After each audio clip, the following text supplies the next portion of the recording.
two major bills that could redefine parental rights and medical access in Washington state. Senate Joint Report 8204 and Senate Bill 5181, plus estate taxes, election security, recycling, fees, tariffs, and local events, and more today on the Evergreen Report. I'm your host, Jay. Let's jump right in. Washington state policies affect your safety, your taxes, and your family. Whether you pay attention or not, here, I want to make sure you do. This is your Evergreen Report, where we expose the impact of our local government so you can take action. All right, well, everybody, welcome in. Super excited to be with you today on our 6th episode of the Evergreen Report, and we're going to try to get a little bit more local.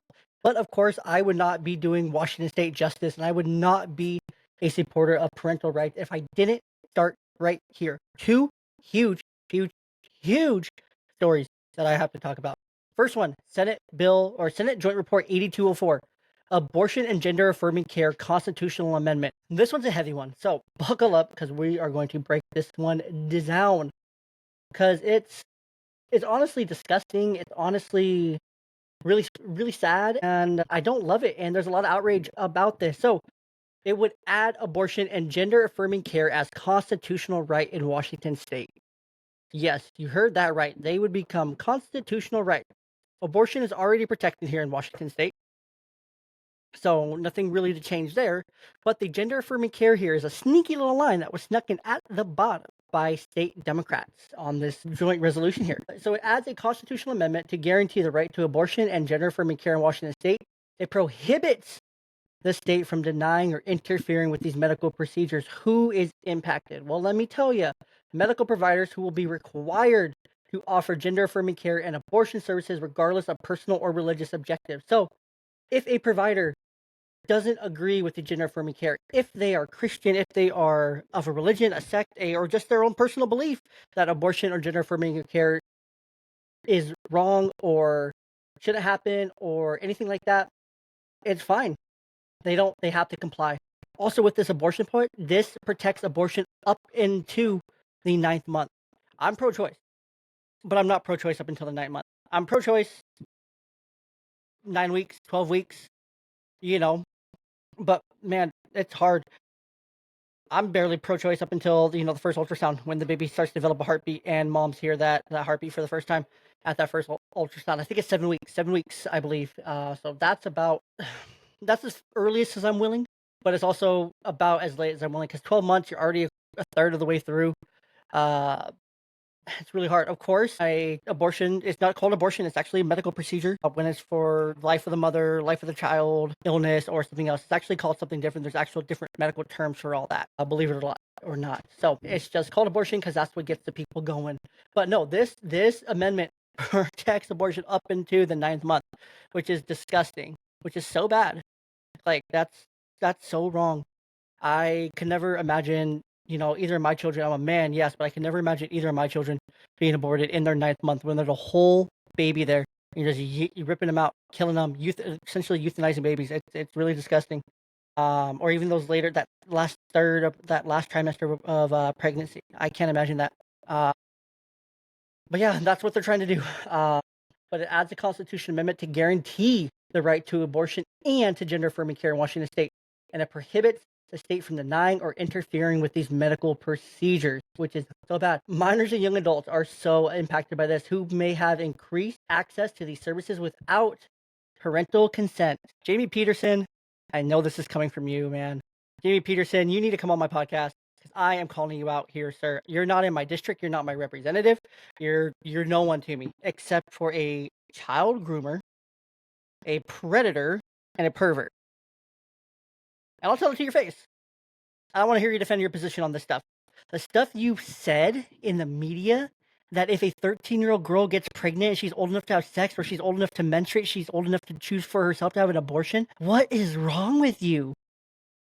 Get away from our kids. But Jamie Peterson, seriously, I want you on the podcast. And also an open invitation to my local representatives, Stephanie Bernard, Matt Bonke, and April Connor. Especially you, April, if you ever hear this, you are invited on to the Evergreen Report whenever, however you want. And also my boy Isaac Hoyek, who is also going to be running here to unseat some of our Democrats. We need good leaders like Isaac who are just fired up and ready to fight for you and for me. Anyways, I digress here. Without parental consent, deep breath. I'm a parent. I have 2 daughters. I want them to have access to this care, yes, but it is not okay if they can go through some roundabout way to say, "I want this, and you can't tell my parents," and I don't get told about it until they come home now on puberty blockers, hormone replacements, or they're going through these things without me being told. That is unacceptable in my eyes. That is wrong. That is just morally wrong. And if you disagree, I also want you to come on the podcast. I want to tell me why you disagree with that. I guarantee we can find a middle ground here, agree to disagree, why it's wrong, why, and talk about that a little bit more in depth. So I would love to talk about that. My argument for it is that's your kid. Are you the primary stakeholder in your life, or are medical professionals and the state and the education system? Are they the primary stakeholders in your life, or are you? Do you want to make sure your kid has proper knowledge and informed consent about this, or do you want them to be getting pushed by some agenda-based professional or some agenda-based teacher or someone in their lives that will be supportive of that and take it and run with it because it fits their personal agenda? That all kids should be trans or all kids should be something. Yeah, it's crazy. It's scary, but something to think about. Religious organizations and conscience-based medical institutions who may lose protections against providing these services. Again, it will be required. It will be required. And here in the Evergreen Report, I really do try to stay bipartisan on a lot of things, but I am right of center leaning. Some things I will be very center on, some things I will be very right, some things I will be very far right. This is one of those things that I am without a doubt very right on. How this is going to be funded is it's going to come from the state healthcare fund. They may be redirected to support expanded access to these services, and of course, you guessed it, possible tax increases to cover the cost of making these rights enforceable under the state constitution. Yes! Love that. More taxes for stuff that many of us do not agree with. Hidden or overlooked provisions. This amendment eliminates any state-level restrictions on abortion or gender-affirming care, making it harder to regulate these medical services in the future. It eliminates state-level restrictions on abortion. It could override parental rights, it will, allowing minors to undergo gender-affirming treatment or abortions without parental knowledge. And that's why it's so important for us to have a relationship with our kids, be present in our kids' lives, do everything we can, be good moms, be good dads, especially you dads, especially in our daughter's life, so that they're not at the risk of having a teenage pregnancy, having an abortion as a teenager, feel like they have to hide these things from you. Our kids should absolutely feel we have to get present again, parents, and they should absolutely feel like, oh yeah, I fucked up, messed up, sorry. I can go to mom and dad for support. They're gonna support me through this. They're gonna help me make the right decision, help me make an informed decision, and that's most important. But this is so bad. It's disgusting.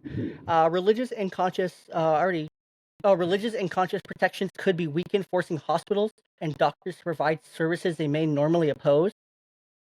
And then, let's do a common sense breakdown of this. Pro protects abortion and gender affirming care from future political changes. How it is right now is fine. Gender affirming care is not a thing that it's a political based thing. It's based in politics and it needs to die with politics. This is definitely not okay. Weakens parental involvement in religious freedom protections, because why strengthen religious freedoms and protections, and why strengthen parents and parental rights when you can, just find every single way to dismantle them. That's what that thinking there is. Common sense breakdown. Making abortions and gender-affirming care a constitutional right removes all safeguards and regulations. This is extreme, even for pro-choice individuals. Yeah, if you make it a constitutional right, it is extreme, even for pro-choice individuals like myself. Like, I am pro-choice, especially if someone's pregnant by rape, incest, or life of the mother. Definitely something as well that needs to be considered in these situations. But also, when it's just a choice up and until the 9th month, that is just no. You can't. That's not okay. It's not okay. The bill ignores parental rights, giving schools and medical providers full control over children's healthcare decisions. Again, that is my biggest argument. Who is a primary stakeholder in your kid's life? And I want you to think about this. The answer is pretty obvious. If you're listening to this and you're a parent, you are the answer to that question. Do you want schools and medical providers to have full control over your child's healthcare and their decisions? A school system that is already broken when they should be worrying about writing, math, reading, writing, arithmetic, things like that. When our scores are plummeting, our literacy rates are down, our math scores are down, all of our education scores are down, yet we spend one of the highest per pupil in the United States. We have a 110% increase since 2019 in student funding. What are we doing? What are we doing? Because why is this something that schools need to worry about? It's not their place. It's not their place at all. Why prioritize this as a constitutional amendment? Well, instead of debating real issues like crime, inflation, and education, lawmakers are focusing on making irreversible medical procedures for minors a right. Again, irreversible. Irreversible. Irreversible.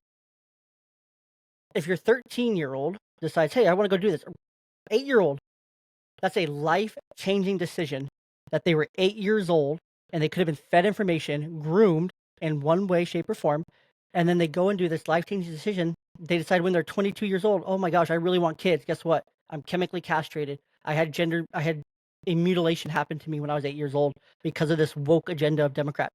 Now I can't have children, and that's something I really wanted and dreamed of, and now that's not going to happen to me. Granted, you can adopt and things like that, but it's not the same as actually having your own children. It's the most beautiful thing. So yeah, not right. Not right. But yeah, that's where I wanted to start. So we spent about 10 minutes on that. That's totally okay. Because now I want to jump into Senate Bill 5181, our parental rights rollback. Removes parental notification for non-emergency medical services at school. Parents wouldn't have to be informed if their child receives gender-affirming care, mental health services, or other treatments at school. Expands student right to privacy, preventing schools from disclosing medical info. This, again, is so wrong. It's so wrong. Like, why are you trying to take parents out of the kids' lives? Like, what? Washington State Democrat, what do you want with our children? Seriously, what do you want with our children? Because it does not make sense to the average person. What do you want with our kids? Leave our freaking kids alone. Like I said just now, it takes away from them actually focusing on education, not medical decisions. And why would they debate real issues like crime, inflation, education, when they can debate over something like this? When they can focus on stripping rights away from parents. After we fought so hard in the last legislature cycle to have the parental bill of rights. Let's strip that away. Let's strip that away. Yes, it went through, got signed into law. It's great. But let's strip that away. One piece at a time. Parents, they don't actually need their right. We control the kids. We control all these things, not you, the parents. So what the bill's done, it modifies the parental rights, reducing the right of parents regarding notification of medical services for their children. It removes the requirement that schools notify parents when providing non-emergency medical services, such as gender-affirming care or mental health treatment. And also, if your student is assaulted, if they are sexually assaulted and things like that, it will also not make that important, where they could have up to 48 hours, if at all, to report it to you, if at all. They won't do anything.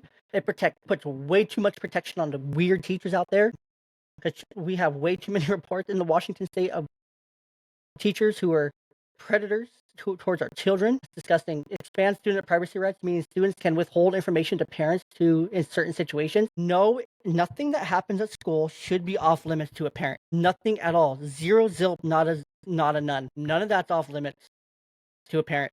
I can know every single thing that's happening in that classroom, happening in that school, every single step my student takes, every single step my kids take, every single thing they do, say, eat, breathe. I can know that 100% without a doubt. That's how it should be, and that's exactly what it needs to get to. Not less, more access. They're kids. They're kids. I'm sorry, our kids are entitled to a certain level of privacy and boundaries and whatnot, but when it comes to their schooling, when it comes to their education, when it comes to things going on, when it comes to the curriculum, things being taught, when it comes to them getting non-emergency medical services, gender-affirming care, or asking for healthcare treatment, that is absolutely something that I, as a parent, need to be informed of right away. It should be a 0.1 second phone call home saying, hey, they're here right now, trying to talk about this.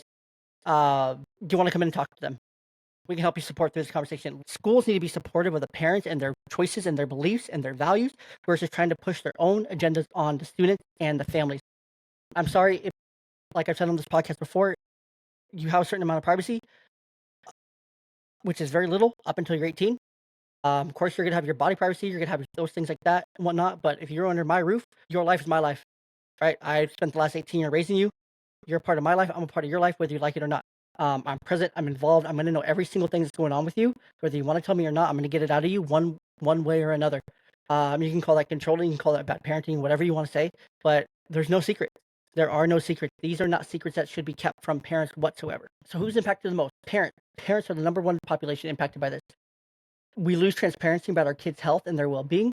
Students receiving medical or physiological or psychological care at school, as parents may be unaware of treatments being provided. They could be giving your kids SSRIs. They could be giving your kids Antipsychotics, they could be giving your kids mood stabilizer. Who knows what they're giving them? They could be giving them medications without you even knowing. They could be telling them they're bipolar or, anything like this and doing these assessments and giving them these diagnoses that you may never know of, and whatnot. So you never know. Schools and healthcare providers, as they gain more discretion over a minor's medical decisions, no. Schools and healthcare providers, no. You are not the primary stakeholders in my life. You see these kids for a limited amount of time each day. The rest of the day, they're at home with me. They're at home with their parents. You are not the primary stakeholders. You do not get to have this discretion over my child's life in no way, shape, or form. That is not your responsibility. Your job as a teacher is to teach. Look at our math scores, look at our reading scores, look at how far we've declined while spending has gone up. Where is that money going? How is it actually being spent? What improvements are being made? Because it looks like we're making 0 to none, and that money is just going to lining some politicians' pockets. Straight up. How this is funded, there's no direct funding changes, but the state-funded schools and clinics are allowed to provide services without parental consent. Terrible. Hidden or overlooked provisions of this, students' privacy rights expanded beyond just medical issues. This could lead to schools withholding academic or disciplinary records from parents. A lack of parental oversight creates a risk. What if a student is misdiagnosed or prescribed medication without a parent's knowledge? And then it starts to create more issues at home because a parent didn't know they were even prescribed and taking this medication because they only take it at school. They get it at school and nobody has to tell them. Bad. And the biggest kicker here, potential for abuse. This bill may prevent parents from knowing if their child is being influenced or manipulated by an activist, teacher, or counselor, or even being assaulted by a teacher, sexually, emotionally, physically, mentally, being assaulted by these people and abused by them in any way, shape, or form. Could prevent us from knowing all that. Do you really want to go about every single day sending your kid to school worrying about, okay, are they going to get hurt today? They could, but am I going to be informed if they actually hurt? What if that teacher raped my child? They're not going to tell me. It allows so much power for these teachers to get away with hurting our kids in so many ways, shapes, and forms, and then creating this weird power dynamic that where they think they're more powerful than us as parents, and they are the parent when they're not the parent, and they can do whatever they want and how they want to do it, and it's a slippery slope, man. It's a slippery slope. Common sense breakdown. Let's break this down with some common sense here. A parent should be involved in their child's medical care. Schools should not act as medical providers without parental consent. Even with consent, they shouldn't act as medical providers. Their job, if they need to act as a medical provider, is to say, hey, it's time for your medication. Come down to the office and get it, drink some water, and go back to class. And I'll be scraped knee, throwing up, feeling sick. Okay? That's as much as we do. Serious injuries, things like that, notify the parents immediately, get them safe, get them stable, get them in a situation to where they can be okay until the parent can transport them to the next mode of medical care. While privacy rights are important, this bill goes too far in keeping parents in the dark about their own children. Again, too far. Schools should focus on education, not medical decisions. Parents should decide on their child's healthcare, not government officials. Teachers can't love your kids the same way you can love them. Teachers aren't going to be there the same way that you are. You are their parent. You are the primary stakeholder. Step up. Fight back. You can go and oppose both of these very easily at wa.ledge.gov. Type in 8204 5151, hit oppose, and yeah, make your voice heard. Please call your senator, call whoever, call, text, email, all the things. Right? Oppose, make your voice heard. Be loud, be